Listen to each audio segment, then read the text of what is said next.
Hello and welcome to the Your Revolution podcast.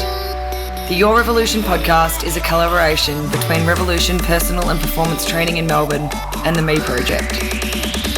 The purpose of the Your Revolution podcast is to inspire you on your mission of betterment. Each week on the podcast, you'll meet game changers who have created extraordinary lives, and you'll listen to stories and lessons to empower you to make the changes necessary to your life. The Your Revolution podcast is committed to fitness, health, nutrition, mindset, community, education, empowerment, and betterment, and we hope that you can take what you learn here and apply it to your very own revolution.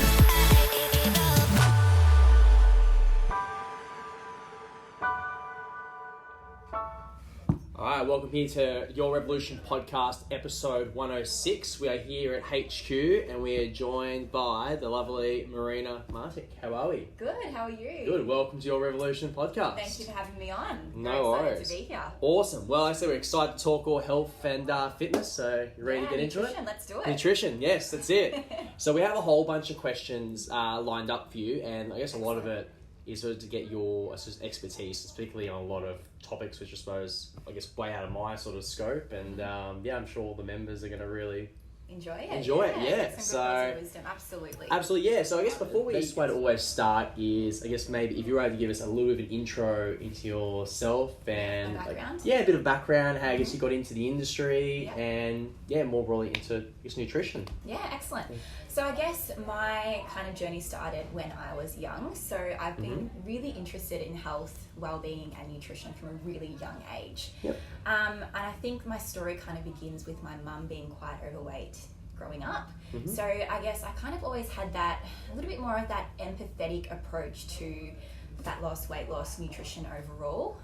So for me, I remember being a kid and us walking down the street next to my mum, and I was, I remember saying to her, looking across the street, and there was this lady who was really obese. And, often people will be very quick to say, a couple of negative things about that person across the road. But straight away I was like, Mum, I really want to help her. I feel like I could help people like that as I got older. So I had that real connection to really help people's quality of life. I really wanted to do that and be a bit of a coach. So that's kind of where that love of health and wellness kind of began, I guess you could say. And it wasn't until I got to about year 11 and 12 when I kind of really decided, okay, what do I want to do with my life? Where do I want to head into? And I had been training a lot. I did martial arts from a really young age, so I was always interested in the health and wellness space. Yeah, sure. And then I decided to do a nutrition degree. So I did a university degree of nutrition sciences. I integrated psychology into my studies as well, obviously for that health coaching side of things. And I was always a firm believer that the mind plays a pivotal role in the achievement of our health goals and sustaining those health goals. So I really wanted to be able to go, that one step further as a practitioner as well, to be able to provide that really solid coaching side of things as well. With that said as well, I'm also a personal trainer, so I'm very interested in that kind of full holistic approach to health and well-being. Fantastic. So, firsthand as well, being a fitness trainer, how how interrelated the two are. I guess as well, I can probably touch on a couple of my own little health journeys. Yeah, sure. So for me, I've probably had a little bit, nothing major, but a few hiccups along the road when it comes to health. So, looking at hormones and stress and kind of probably neglecting my, myself in a couple of key areas, along that kind of big study load and, working a lot and studying, etc. So I guess the biggest thing for me was if your foundation isn't solid in terms of health, nutrition, movement, it can be, the body can become really affected from stress, even if it's perceived or not perceived. So, whether it's stress from uni or whatever it is. So for me, I had, some fuzzy hormones, and at that stage as well, I was, it was really interesting because I was training better than I ever had. I was eating, amazing, I thought, which, even to this day, looking back, I was. But what I wasn't addressing was that kind of stress mindfulness approach, so that really holistic side of stuff. Yeah, absolutely. And I guess before we wrap that little intro up about me, Another thing that really got me interested in the clinical nutrition side of things is that individual approach to nutrition, which I'm sure we'll chat a little bit more about later. But for me personally, I do have that kind of autoimmune component, which for a long time I've kind of suspected, but it's only been in recent times that I've kind of realised that I actually do have it. So for those who don't know much about autoimmune, it's a bit of a dysregulation with the immune system. So the body can sometimes start to attack itself, whether it's rheumatoid arthritis, celiac disease, etc. So I actually started getting signs of alopecia areata. So that's a bit of hair loss. So it comes out in patches, and often it is related to stress. But with that said as well, for myself, I was really lucky to be able to kind of to heal my body a bit and really focus on nutrition and lifestyle overall, which has really helped kind of get my hair back on track, my health back on track as well. So it's just amazing how important nutrition is. No, absolutely. No, what a great intro and great response as well. Would you say also that's kind of made you quite empathetic as well, I suppose? Empathetic? Yeah. Oh, absolutely. I think, sometimes things happen to us to, enable us to be better at what we do. That experience and journey can definitely, make you a better practitioner as well, because you're put into the patient's shoes or the client's shoes in front of you. So you understand, health, when people get to a certain point when it comes to health conditions, or, they've tried, to lose weight for years, etc. It can become a very emotional topic. So, when sitting down with someone, I do feel like that I am quite an empath, and I think as a practitioner, that's been a really strong point for me, because I get it. I get what people, how they're feeling, what's going on with them, and people just want to be felt and listened to and understood when they're coming to you for their different health reasons. So I think absolutely. No, for sure. Now, I guess one question you probably get asked a lot is what a clinical nutritionist is. I mean, obviously, you've got dietitians, you've got nutritionists. I guess, like in your own words, how would you describe what a clinical nutritionist does? Yeah, really great question, and it's one I get asked quite frequently. I'm sure you would. So basically, the overarching principles of a dietitian, clinical nutritionist, and just a nutritionist, it's all based on the prevention of oral health and focusing on nutrition and a food first approach to to maintain and achieve good health. With that said, though, obviously there's different modes of study that's involved, and I guess for me, a clinical nutritionist, if I was to describe it in my own words, it is that holistic approach to health. It's also that approach to health where you take a very individualized stance. So, you're looking at that person individually, you're seeing what they're presenting with, you're running health histories, you're taking a very kind of nutritional therapeutic approach to health. So yes, you focus on diet and those principles, menu planning and consulting, this and that, but you're also, you're deciding whether nutritional therapy can be very beneficial as well in terms of supplementation, etc. So, dietitians do a very similar kind of approach. Their mode of study is a little bit different. Their philosophy can be a little bit different as well, following some kind of government guidelines, etc. So there's just a little bit of difference in terms of philosophy, I guess. But I find, clinical nutritionists and naturopaths are quite in line in terms of their kind of philosophies. Okay, interesting. Would you work aligned sort of closely to like GPs and doctors as well? I've definitely worked very closely with integrated GPs. Typically GPs tend to go towards dietitians as they're covered with Medicare. So that's probably one big difference between your dietitians and clinical nutritionists is that they do have Medicare rebates for the public, and they can also work in hospitals as well. Okay. Well, good answer. There you go. I actually didn't know all that, so I feel like go. I've learned something. I feel like I can keep going on about it, but there is a lot to say, but the overarching principle is that nutrition is the game, and we're all trying to improve everyone's nutrition when we can. Yeah, sure. Now, I suppose, yes, you have touched on this a little bit, but more broadly, can you sort of, I guess, describe when someone's seeing the type of work you do with a patient or a client? Absolutely, great question. So, obviously, the broad, there's a lot of different patients that I might see or clients. There can be different health conditions. It can be they may have anxiety, or they simply just want to optimize their health and well-being. But typically, I will see someone for an initial, and I will go through a pretty thorough introduction. So I really want to know about the person in front of me. what their goals are. So, the goal setting side of things is really important to me, and also for the person in front of me, so they can get clear on what they really want to achieve. Absolutely. With that said, going into the health history is a phenomenal tool, because you're able to, go back to even when they're a child and figure out what symptoms have popped up along the way, different occurrences, lifestyle habits, etc., which can all really formulate a really great picture for you as a practitioner to kind of support that client in front of you the best you can. So you're using their data to lead the kind of path for their treatment plan. Yeah, no, very good. So very thorough. It's very thorough. As well. So, and then often, depending whether it's, they're after fat loss, or they're wanting to improve, they have intolerances or allergies, etc., you'll formulate that plan based on them, so that they've got something that they can go with and utilize straight away post-appointment, and keep working and building like a treatment plan. Like a treatment plan. Yeah, sure. Exactly. Okay, fantastic. Now, so can you talk about, I suppose, along the way, in terms of even now, some of the resources or influence that you've had? I guess did you have, I suppose, any role models or anyone you suppose that you worked with? Yeah, really good question. I think for me, I've always tried to look at the research, so to stay really current, and look at the latest findings, etc.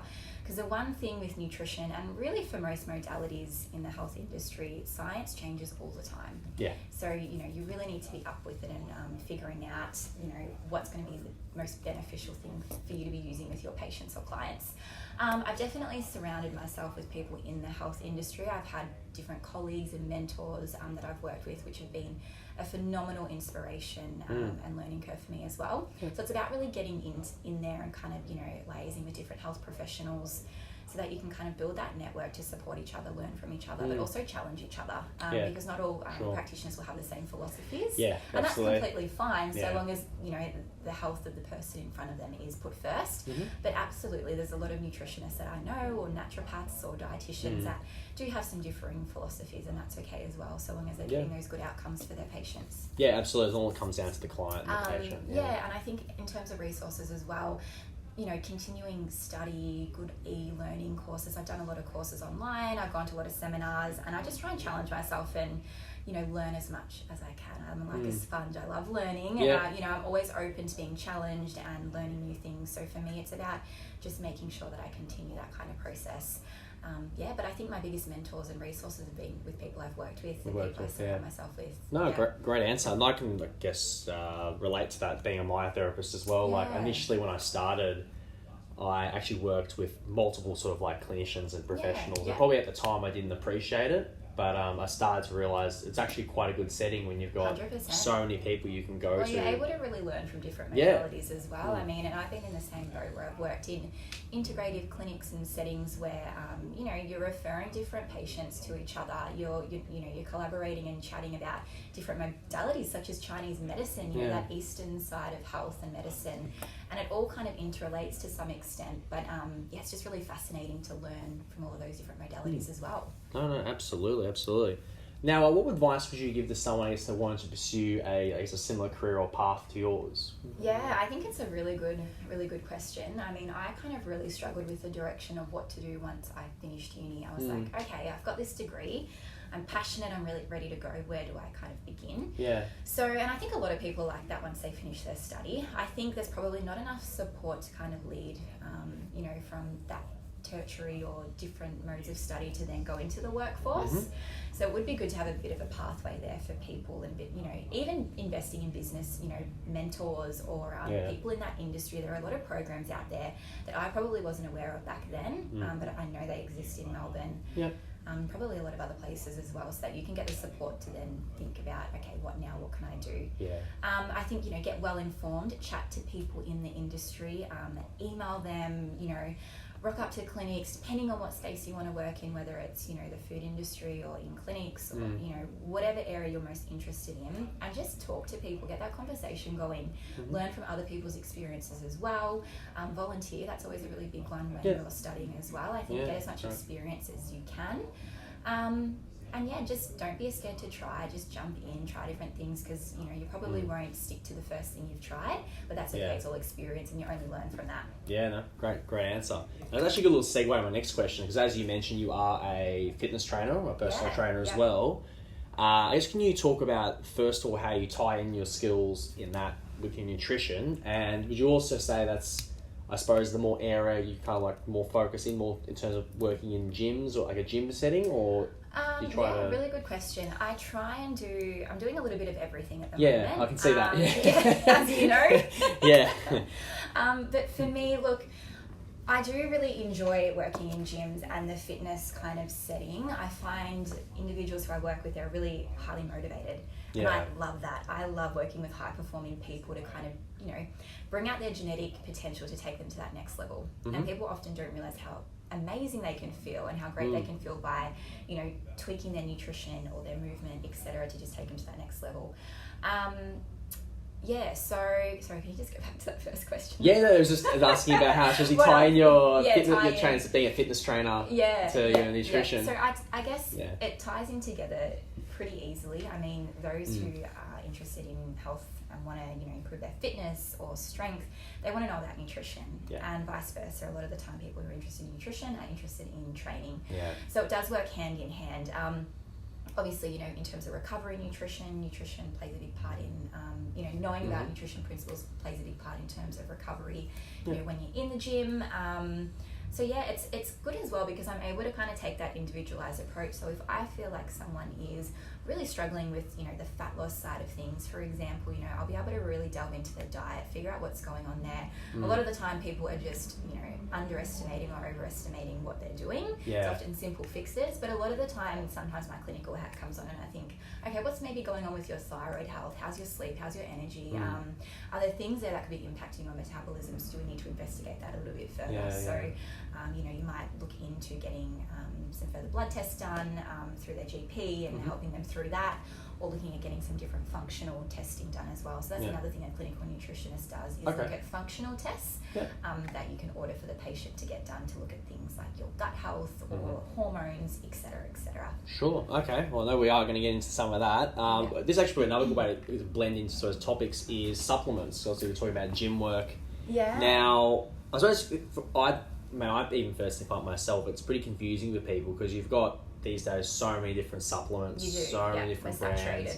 Yeah, way oversaturated. Qualities. I guess the places where do I guess you start with all of it, and are there certain supplements you, I suppose, would recommend to certain different type of people? Because I find that's probably a real big one for most people. That's probably a question we get asked here a lot, is all the time, what protein powder you take or what this to take. I'm sure you'd have probably clients that ask for sort of recommendations. I do. So I think a good point to start off with is that a food-first approach is always my number one go-to. Yep. So, you cannot out-supplement a bad diet and lifestyle. Full stop. Yep. So, I always make sure the individuals are focusing on their lifestyle factors, how solid is their nutrition plan, are they meeting their quota of their vegetables, and all the basics. If the basics aren't right, then the supplements aren't going to really do that much. Obviously, vitamins and minerals are better absorbed as well when we're ingesting them through food. So that's another thing to note as well. But with that said, it's, I do meet a lot of people, and it is rare to see someone with that amazing, perfect diet with no gaps. Yeah. So where appropriate, I will definitely say supplementation can be a very phenomenal thing. It can be light and day for a lot of people, even speaking about anxiety, depression, nutritional therapy in that sense is the way of the future, I think. Sure. It can be really beneficial for those, who are interested in recovery nutrition as well. Magnesium is a big one for those who train really hard. The body does zap through magnesium really quickly, so that can be really beneficial. But I think working with a practitioner to actually figure out what you need, so you're not wasting your money, getting the best quality ingredients is a really big one for me as well. I only recommend practitioner grade supplements because there is a difference between the quality of the ingredients in a lot of different supplement brands, as well as the clinical tests that are involved. So practitioner grade supplements, you would need to go through a practitioner or go through a health clinic typically, but that there's rigorous testing being done on these supplements and they are of better quality.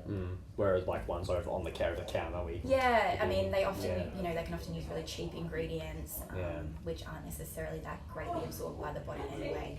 So that's probably a big thing to note there. Yeah, no, absolutely. And even in terms of the poorer quality, so things like zinc citrate is a much better absorbed quality of zinc compared to like zinc oxide, etc. So it's about knowing those different kind of forms of nutrients as well. So a practitioner can kind of help you through that too. Sure. No, great answer. And I guess that pretty obvious thing, I suppose you would say that some supplements can be taken incorrectly and obviously can cause more harm than good as well. That'd be a pretty fair thing to say. I mean, absolutely. I mean, that's why I'm so passionate about an individualized approach. You know, if you're taking, you know, if you've got different health conditions, you don't want to be mucking around too much with all these different supplements. There is an upper limit to supplements as well. We do have a quota that is recommended as what we should be consuming in terms of nutrients daily.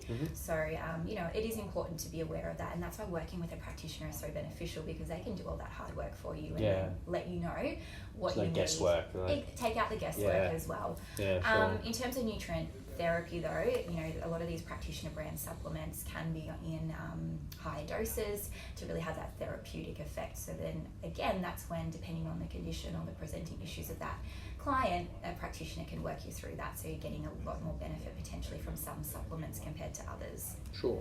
But I think also as a bit of a go-to for people, you know, probably a handful of things that can be beneficial to fill in some nutritional gaps. A good quality multivitamin. Magnesium, like I said, can be really good. It's our stress busting mineral. We all seem to be super stressed, so it can add that really calming element to people. Magnesium glycinate is a beautiful calming form of magnesium. You know, zinc can be a really big one as well, but it, you know, again, it's really important to make sure you work with a practitioner to get those doses. Absolutely. Would you say all supplements are created equal? Definitely not. Yeah. I think we've kind of covered that. So obviously it's the form of the nutrients, it's the ingredients that they're using. So, you know, getting the highest quality possible is absolutely paramount in my books. Yep. No, good answer. Well, I suppose one supplement I definitely get asked a lot about, especially more of the older population, is for bone density of calcium. So a common scenario I've typically got, you know, through working is, you know, clients have said maybe they've got a health check, they've seen a GP, or maybe I think sometimes they just come up to them and they say, oh, my bone density isn't good enough, or something, you know, do I need to drink more calcium, or I suppose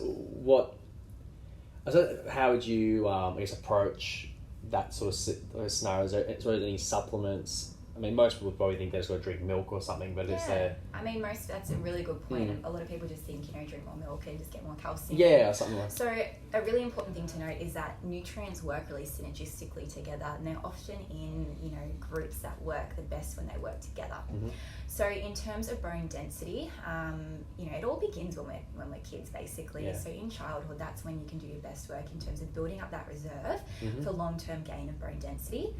So as we hit about the age of 30 to 35, we start to decline in terms of bone density. Now, with that said, you can, you know, implement strategies to build up some of that bone density loss or preserve what you have, you know, to prevent things like osteoporosis as you age. So you want to know this one good. Strength training is obviously really phenomenal for bone density, movement and fitness in general. And what's really interesting about our skeleton, you know, research in the past suggested that it was just a structural, you know, it just kept us upright, basically. It didn't do much else than kind of just keep our posture up.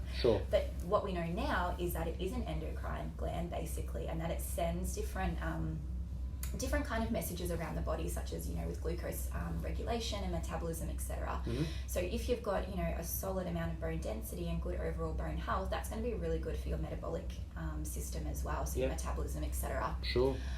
So in terms of nutrition, you know, we touched on obviously physical and you know, physical health and movement being a really big aspect. But in terms of calcium, it is, you know, the most abundant mineral in the body and is definitely important for overall good health.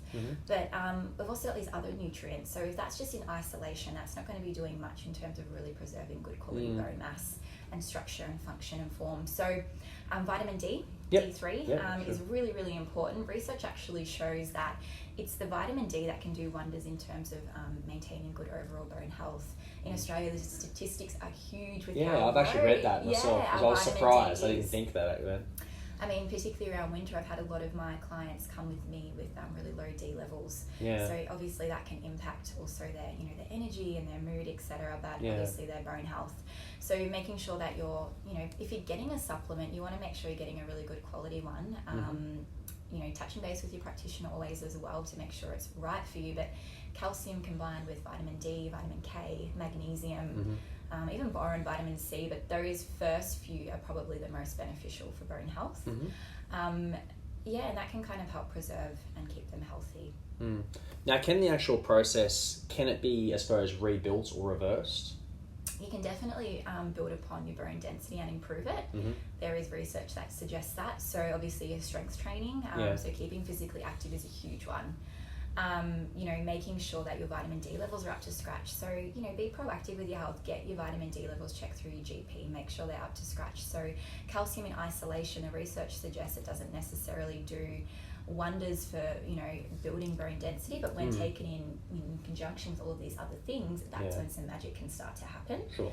And it's really just interesting to note as well, a lot of the Asian cultures and population typically don't have much dairy, and they often have higher vitamin D levels, so that their bone density, the research suggests that it's actually a lot higher, even though they're not drinking a lot of dairy, etc. Okay. So it's just interesting to note that point as well. Yeah, no, absolutely.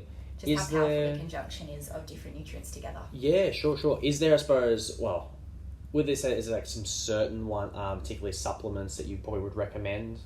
Yeah, so I, in terms of brands, is that, Thorne, they do a really great range of practitioner-based supplements. So they can have very specific ones even for bone health, etc.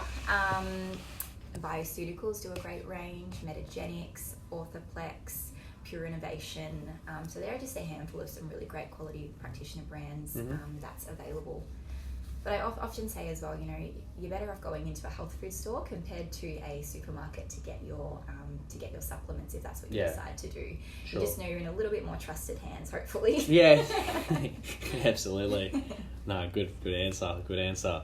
Now, I suppose another topic here is gut health. Now, this is probably a pretty broad question to start, but how, I don't know if it's silly or not, but how, I suppose, can you tell whether your gut is healthy, first of all? Yeah, it's a really, really great question. It's a very broad question as well. I know, I thought we could be here all day talking about gut health. It's an amazing area, and it's only growing as well. There's a lot of new emerging research and a lot that we're yet to find out as well, which is exciting at the same time.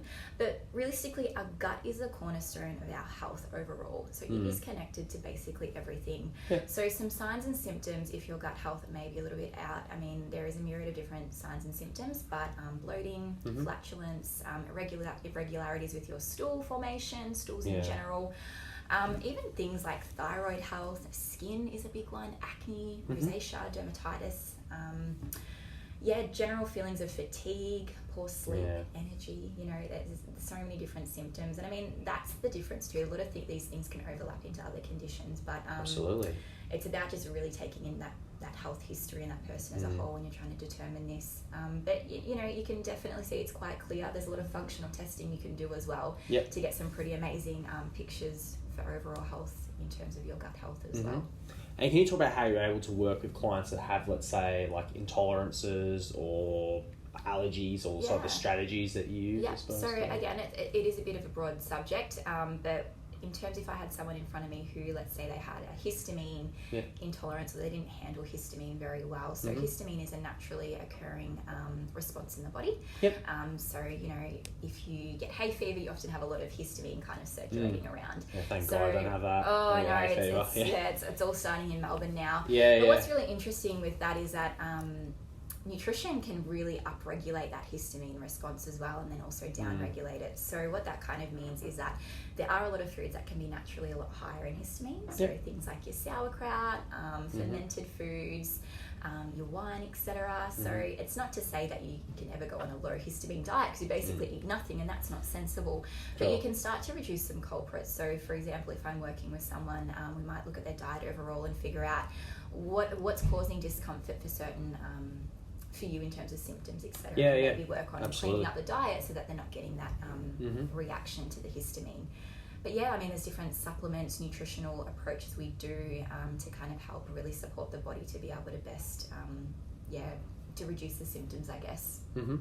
Okay, and any products those you'd recommend when it comes to gut health? I mean, one I hear, or one that gets thrown out, was such as like apple cider vinegar, for example, or something like that. Yeah. Or... So, I mean, there's a lot of different things. I should probably say, you know, focusing on a really supportive diet is by far the easiest and best thing you can do. Yeah.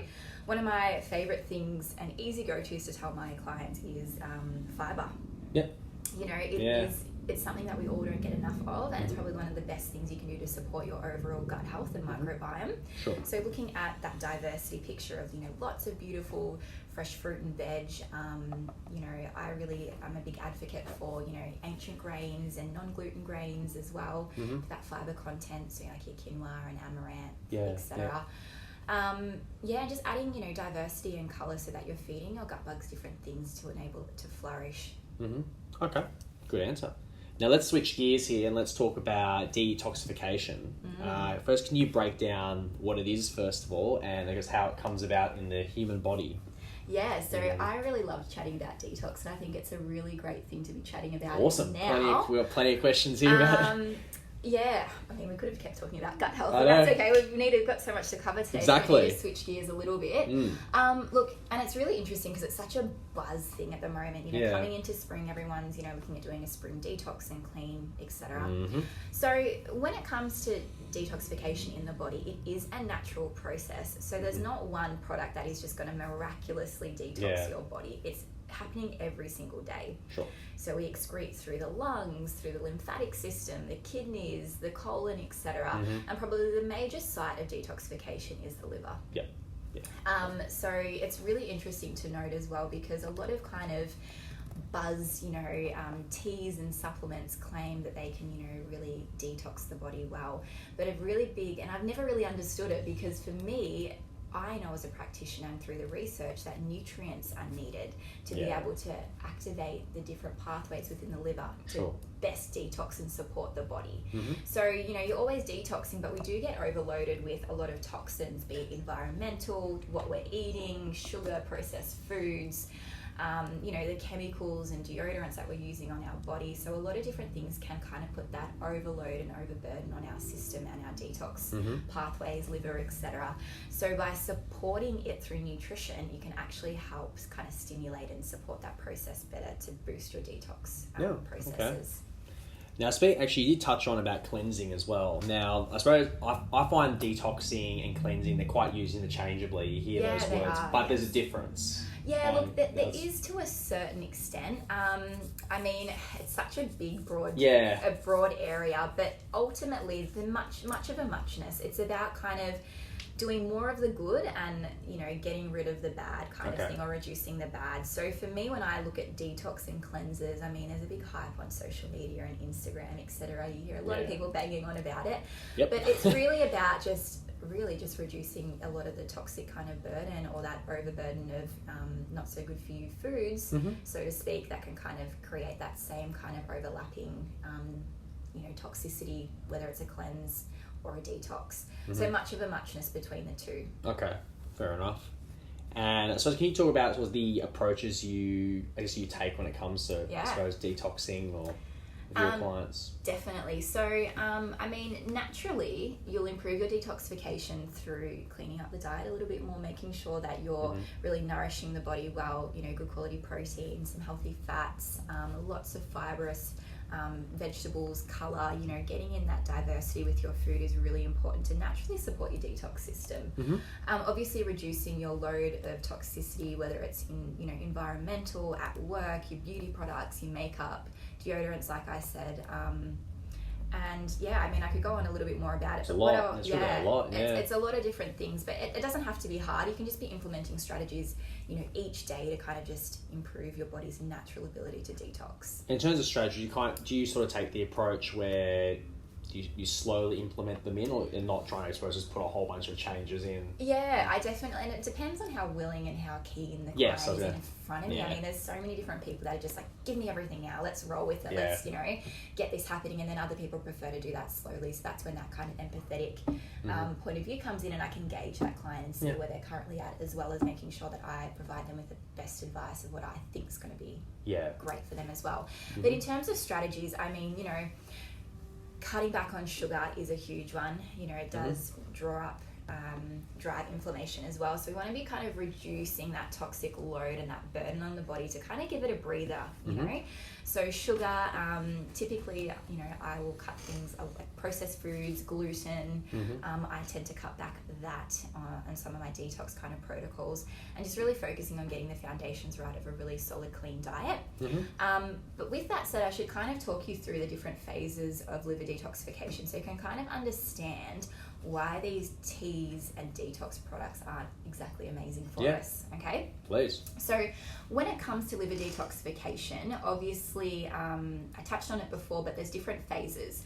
So you've got phase 1, phase 2, and phase 3 of liver detoxification. So one kind of needs to go into the other and to the other in order to be eliminated from the body. So in phase 1, so toxins are often changed into water-soluble molecules so that they can be used in phase 2. So toxins can sometimes become even more reactive in the body when liver detoxification in phase 1 is really taking place. So that's why nutritional support and having that really optimal foundation of nutrients is vital to be able to kind of combat some of that reactivity and that kind of free radical damage that's going on from toxins and kind of getting a little bit more reactive than what they were before. Right? But this is okay so long as you're, like I said, supporting the body with good nutrients. So in phase 1, some really good key nutrients are things like your B vitamins, vitamin C, vitamin E, zinc, magnesium, selenium, which is another antioxidant and mineral. So these kind of support the body to protect it against any kind of reactivity going on from that toxin disruption as it begins its process of elimination. Now, then from that you enter phase 2. So this involves binding fat-soluble substances with water-soluble molecules. This kind of deactivates the toxins from phase 1 to then be excreted by the body. So some other really key nutrients needed is NAC, so N-acetylcysteine, zinc, folate, glutamine, glutathione, etc., and sulfur, which is another really big one. So one of my favorite little health hacks is including a lot of sulfur compounding vegetables like your cruciferous vegetables, broccoli, cauliflower, if well tolerable by you, to then really support that phase 2 detoxification and give your body that beautiful sulfur compounds to aid that phase 2 detox pathway. And then phase 3 is just your elimination.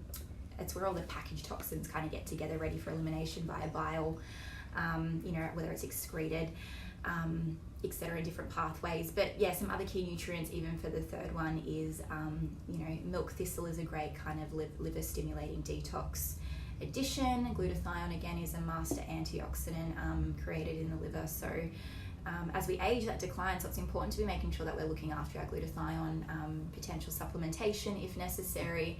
Exercise and fitness can support this antioxidant as well. So that's just to give everyone a quick run through of how important kind of one process is to another. And it kind of sounds a bit complex, but really it's just me bringing your attention into the importance of nutrients and why sometimes, you know, jumping on a tea cleanse and not having a solid foundation of good nutrition can kind of be a bit pointless in my books. Like, you know, you want to really be making sure you're focusing on good nutrition. But with that said, you know, I run a lot of detox programs where you can do, you know, a typical kind of a little bit of a juice cleanse, and then you might go into a bit of a protocol where you're just giving them a bit of a plan, your clients, to get rid of some of the foods that are not allowing the body to function as well. So again, some of the things I eliminated earlier in that conversation, and then, you know, for 28 days they might just have a bit more of a restricted diet, so it can just cleanse a little bit more and just support that natural detoxification better, get things firing in the body. Yeah, no, absolutely. Wow, great answer. That's actually really good, really interesting. Now, actually, another thing that ties in, another topic is intermittent fasting. Yeah. So that's, I guess, a real popular method. One. Yeah, so most people, I mean, I haven't done it myself. I know most people have at least attempt or even not aware of it or hear it all the time. First, would you be best explain what it is, first of all, if anyone doesn't know, and what would you say is the effectiveness of it? Yeah, really great question. It's the one I get asked a lot. So intermittent fasting is basically abstaining from food for health benefits or for religious beliefs, cultural beliefs. So fasting has been a big part of our human history for years and years and years. But in terms of the health side of things, it can be really beneficial for our health, which I'll get into in a second. Yeah, but I think what's worth mentioning is the different types of fasting. Yeah, sure. So basically, time-restricted eating is probably one of the biggest ones that I find works for a lot of people I work with in clinic. So time-restricted eating, it might be like a 16-8 time frame where people are fasting for 16 hours and then they have their 8-hour period of where they're consuming their food. Basically, you have also, so that's not technically intermittent fasting, but it has those elements to it. It follows more of that kind of circadian rhythm of the body's natural rhythm, I guess. That's like a Ramadan, like someone following. Example, like yeah, exactly. So by time-restricted eating, you're kind of getting some benefits of that intermittent fasting by giving the body a bit of a rest to renew and to replenish, but it's not as long as like intermittent fasting, which can go for like 24 hours, and then your prolonged fasting, which goes for about 48 to sometimes even more hours. Now, I don't suggest people do prolonged fasting unless under the supervision of a GP or practitioner. But time-restricted eating is quite a popular method, and I guess it can be beneficial because from a body composition perspective, a lot of people find just having that that kind of guideline for themselves stops them from overeating a lot at night. But just as a side point, time-restricted intermittent fasting is not a superpower kind of thing for fat loss or weight loss.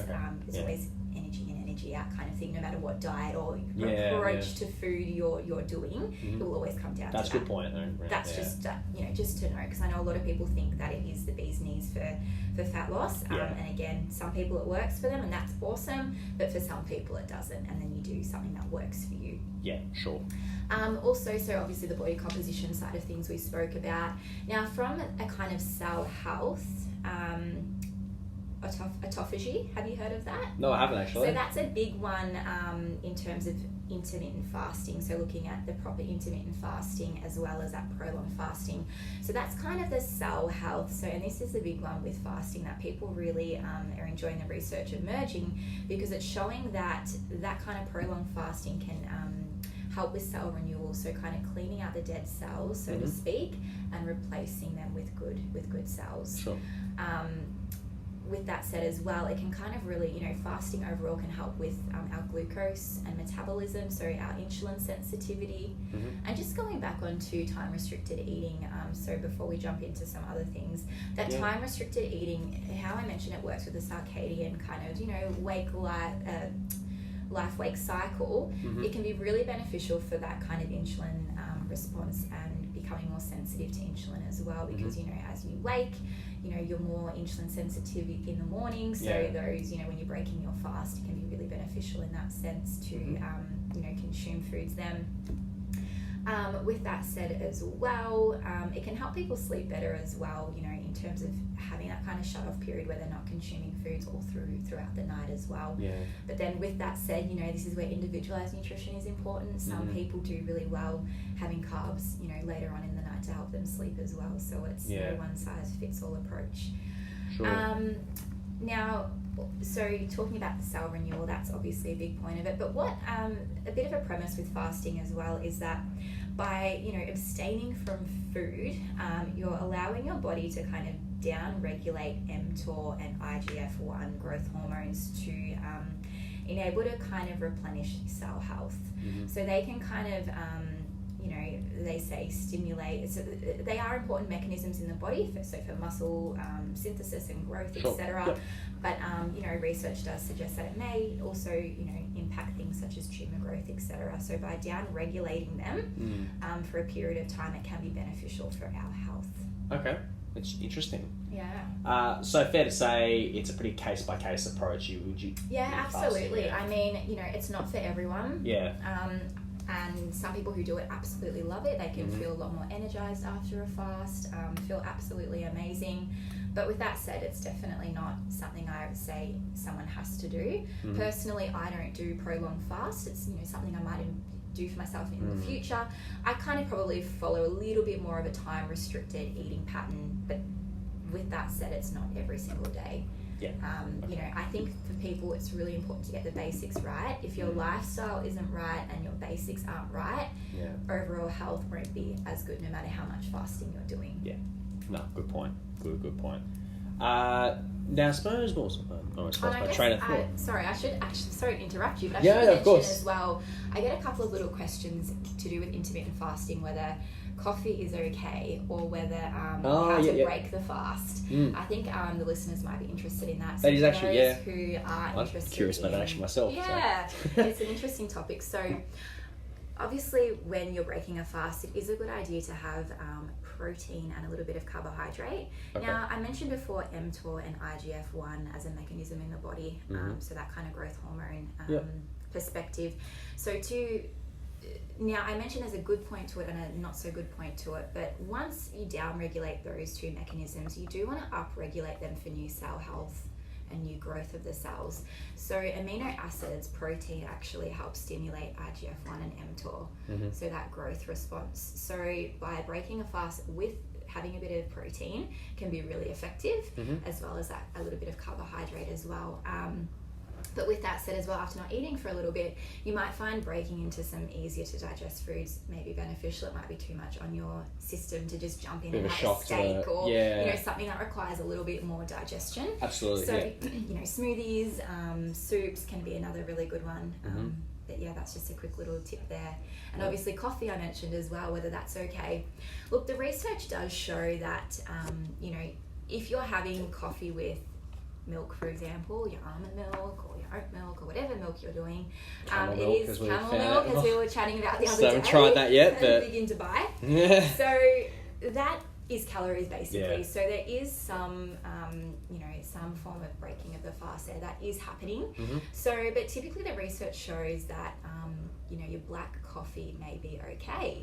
So I'm sure that's going to make a few people happy to hear that. So there is a little bit of metabolism going on through the gut and the liver when you're consuming coffee, but the research isn't clear cut. So you know, it begs the question, what would happen if you didn't have coffee? Would, for example, your glucose metabolism be a bit better if you didn't have coffee during your fast? But then, you know, the research is showing that there are still health benefits even if you are having coffee while fasting as well. Sure.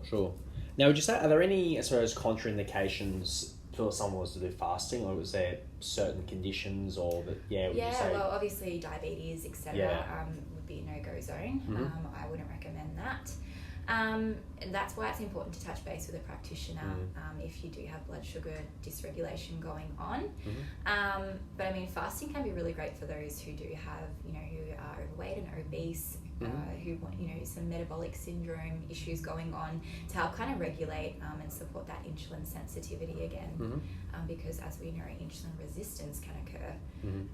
So the body's not able to manage glucose as well as it once did with those type of conditions. But again, definitely touch base with a practitioner, your GP, and find out if fasting is okay for you. Would you say pregnancy? I personally wouldn't. I always prefer to think, you know, just nourish that little bubba growing inside. But again, you know, it's probably not an area that I've looked into enough to really give a definitive answer on it. But yeah, that would be I probably wouldn't. Yeah, okay. No, fair enough. I got asked that a little while ago and I was like, naturally I said no. I mean, the time restricted eating wouldn't be a huge deal at all, because it's only, you know, that shorter amount of time that you're not eating for. But like a prolonged fast would be, for me, a no-go zone. Absolutely. And even I'd be questioning intermittent fasting for 24 hours, but time restricted eating, I mean, that's pretty straightforward. You're still eating daily, it's just you're within that kind of time frame. It's like a window. There's a window, exactly. Fair enough. Now, I suppose some little closing questions. So what is one thing, I suppose, you wish that you'd known, I guess, before you started your career? That's a really good question. Something that I wish I had have known. I probably wish I had have known the different pathways and opportunities there were to develop myself as a practitioner. And you did touch on that, a bit more like business. So I think, like, you know, some business development and resources for newbies coming into the health industry to figure out all the different options and things that they can potentially do. I think that probably would be the biggest one. But with that said, I mean, it's all learning, isn't it? You just jump into different things and learn as you go.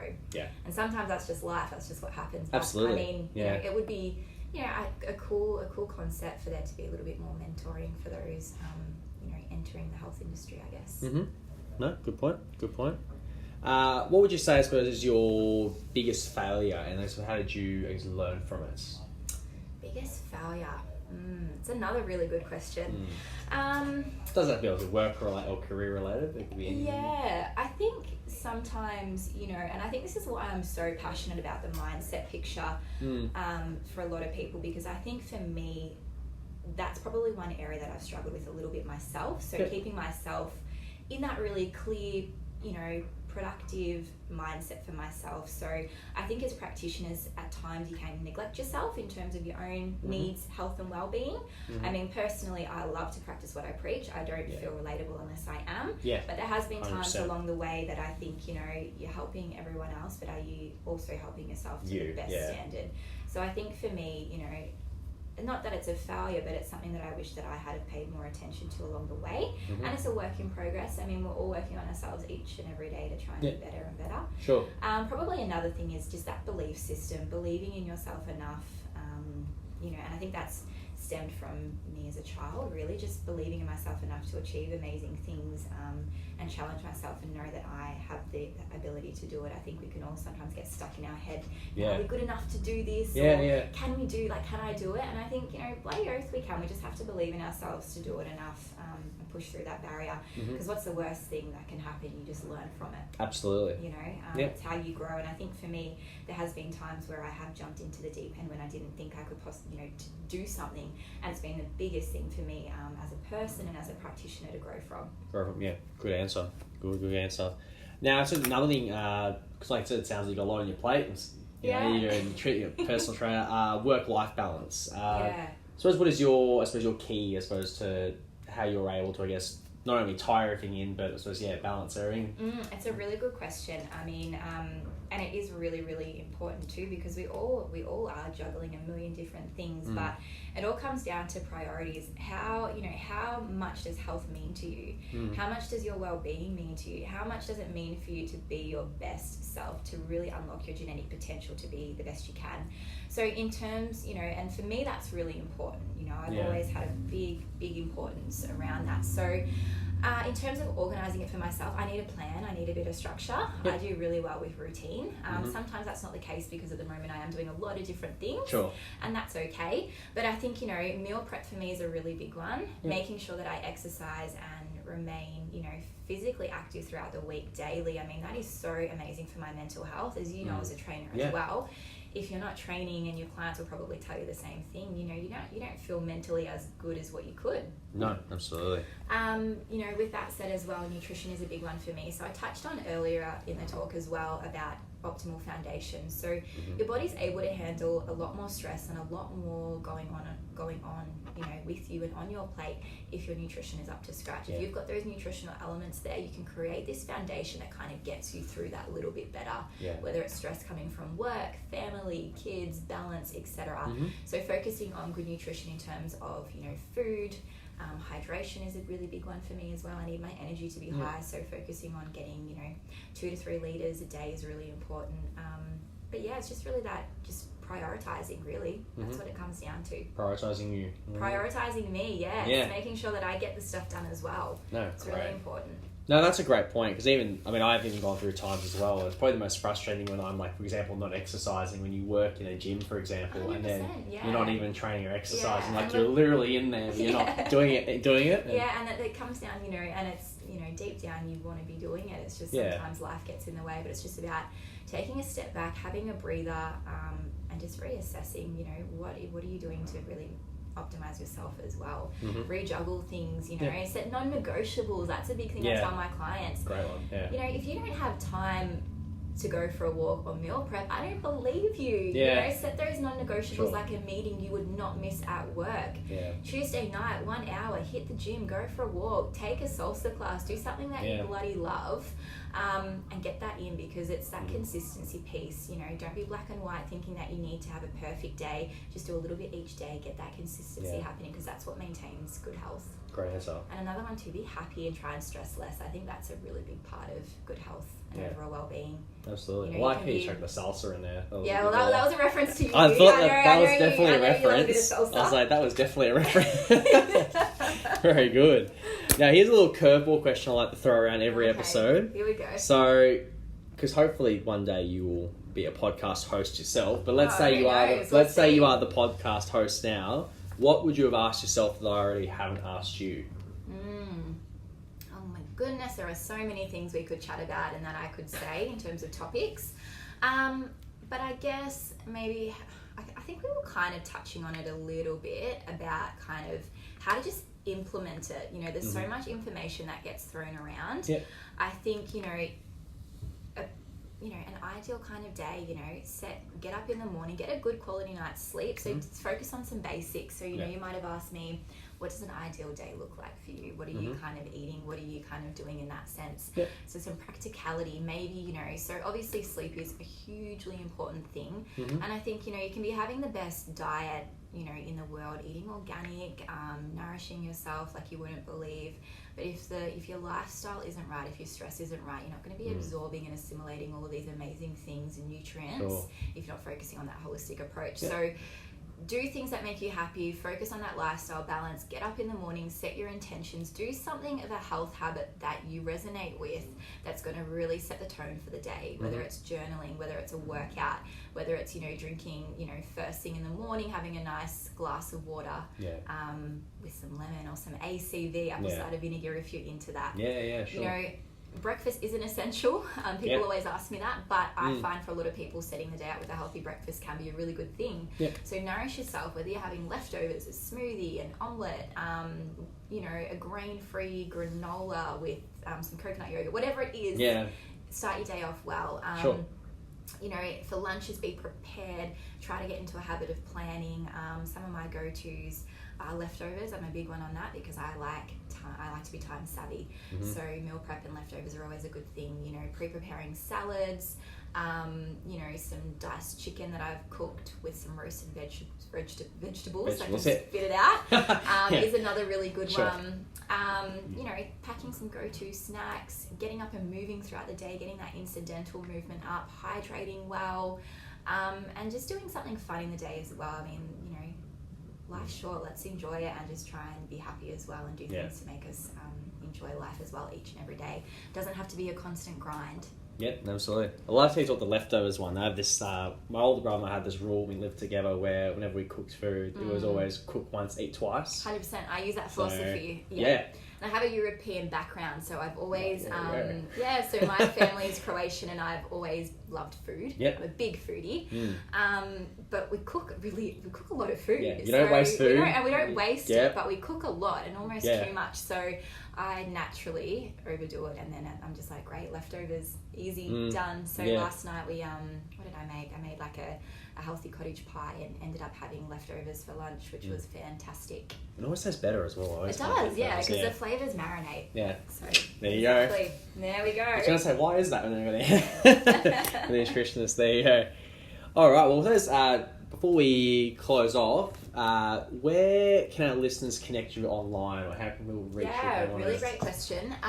So I do have a website. So I'm really excited. I have been super busy, as you guys can probably gather, but I'm really passionate about education and content. I love creating it. I love speaking about it, and educating the public. So my website is www.marinamartic.com. So I do have some health articles up there, recipes, and there'll be lots more coming, which is really exciting. You can also connect with me and follow my Instagram page, which is nutritionist.marinamartic, for health tips and tricks, recipes, etc. And my Facebook page, nutrition Facebook page, is Marina Martic Functional Nutrition and Fitness. And what's really exciting is I consult here with you guys as well. So Revolution, come down and have a chat as well if you want some tailored advice. And optimize your nutrition. Thursday nights. Yep. Here at Revo. Here we go. Awesome. Alrighty, so to close off, as I said, we have the RevoPT signature 20 questions. So 20 quick fire answers. Alright, let's do it. Are you ready? Let's do it. Alrighty, question number 1. Apples or oranges? Apples. Yeah. Question 2, sweet or savoury? Savoury. We got that one. Alright, question 3. Do pineapples belong on pizza? Negative. Negative, okay. Question 4, mountains or beaches? Beaches all the way. Summer girl. Yeah. Question 5, barbells or kettlebells? Barbell.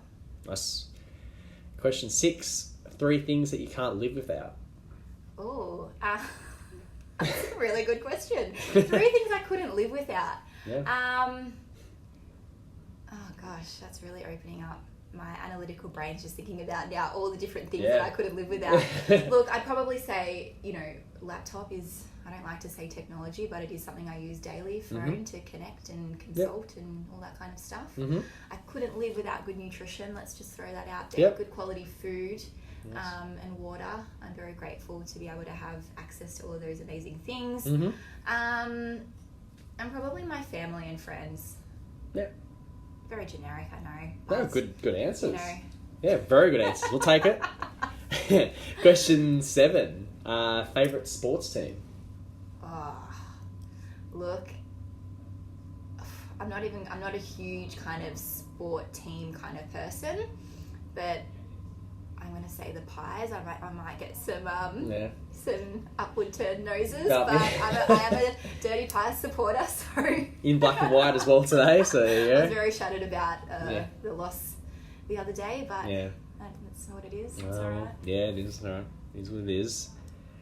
Question 8. Most annoying habit? That I have? Indecisive. Okay. Yeah, I'm indecisive for myself. I'm decisive for others, but no good when it comes to myself. Does that go with food as well? Food, I'm good. Food, I'm decisive. I know what I'm doing with it.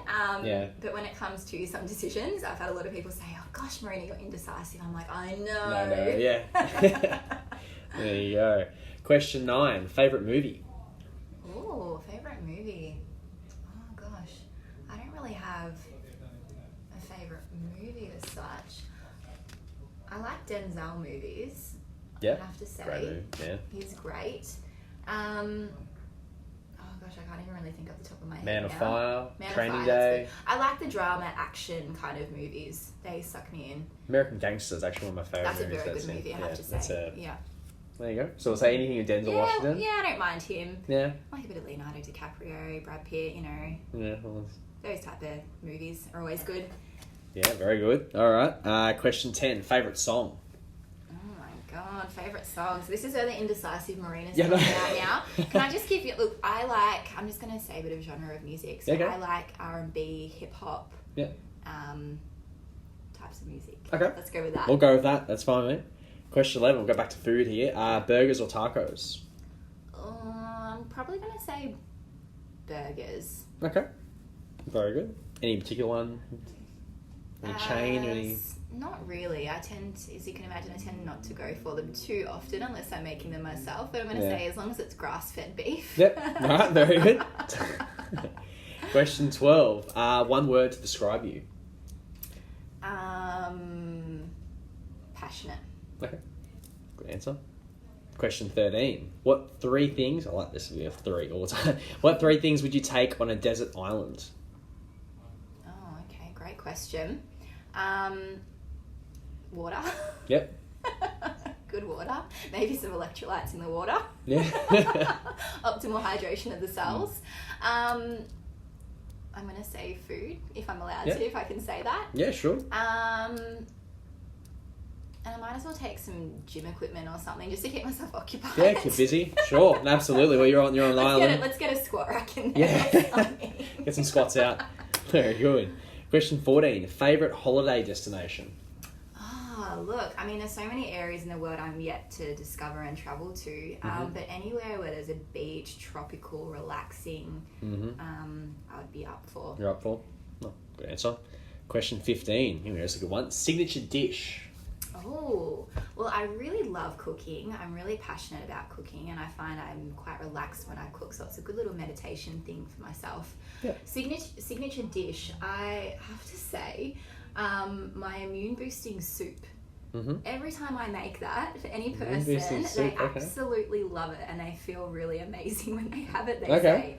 So it's a really easy soup, and it's just delicious. I usually use a bit of like bone broth, organic stock. It's got heaps of veggies in it. It's got ginger and turmeric, so all beautiful anti-inflammatory herbs and spices. I usually add a bit of protein, sometimes chicken, etc. And people just love it. So I'd probably say that's off the top of my head at the moment. Might have to bring it in on a Thursday night. Yeah, boost that immunity. Yeah, absolutely. Very good. Question 16. What's the best Wi-Fi name you have seen? That's great. I love it. I'm thinking of something really inappropriate, so I'm not going to say that one. Oh gosh, best Wi-Fi. I probably can't think right off the top of my head now, but I've seen some pretty funny ones. Okay. We'll go with We'll go with that. Fair enough. Question 17. Do you have any superstitions? And if yes, what are they?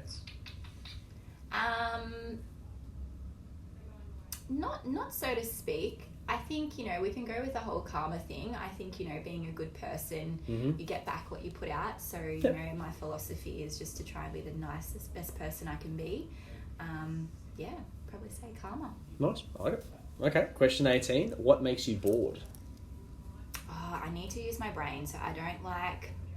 So I need to be learning. I need to be doing things. So, not kind of utilising my brain to its fullest capacity makes me bored. Sure. I'm not one to just binge watch TV. I need to be up and doing things. Okay. So, I'd probably say that. Yeah. No, fair enough. I'd be the same. Question 19. Favourite word in English? Favourite word in English? These are some good questions and something I I wouldn't even think about. Favourite word in English? The first word that popped into my head was happy, because I think that's what we all kind of strive to want to be.